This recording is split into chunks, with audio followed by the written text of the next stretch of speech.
ఇక మంచినీటికి సంబంధించి తాగునీటి సప్లైకి స్పెషల్ ఆఫీసర్లను ప్రభుత్వము తయారు చేసింది అన్నట్టుగా వీళ్ళే చూసుకోవాలని. భారతి హోలీకేరి, శృతి ఓజు, అనిత రామచంద్రన్. అయితే స్పెషల్ ఆఫీసర్లు జిల్లాల వారీగా ఐఏఎస్లకు అదనపు బాధ్యతలు. జూలై చివరి వరకు సెలవు తీసుకోవద్దని ప్రభుత్వం ఆదేశం. తాగునీటి సమస్య లేకుండా చూడాలని సూచన. రాష్ట్రంలో ఎక్కడ తాగునీటి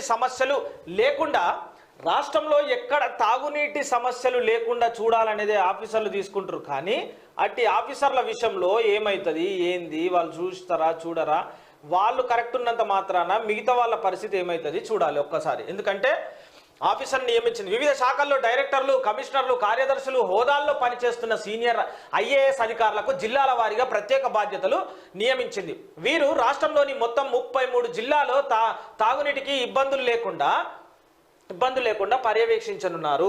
ఆయా జిల్లాల కలెక్టర్లతో, వివిధ శాఖల ఉన్నతాధికారులతో ప్రత్యామ్నాయ చర్యలపై సమన్వయం చేయనున్నారు. రోజువారీ బాధ్యతలు నిర్వహిస్తూనే జూలై చివరి వరకు అదనంగా తాగునీటి సమస్యలపై మానిటర్ చేస్తారని సిఏ శాంతికుమారి చెప్పారు. ఈ మేరకు ఆమె బుధవారం ఉత్తర్వులు జారీ చేశారు. జూలై చివరి దాకా అధికారులు ఎవరూ సెలవు తీసుకోవద్దని సూచించారు. ఇటీవల సీఎం రేవంత్ రెడ్డి తాగునీటి, కరెంటుపై రివ్యూ చేశారు. ఈ సందర్భంగా ఎక్కడ ఎలాంటి సమస్య రాకుండా చూడాలని అధికారులను ఆయన ఆదేశించారు.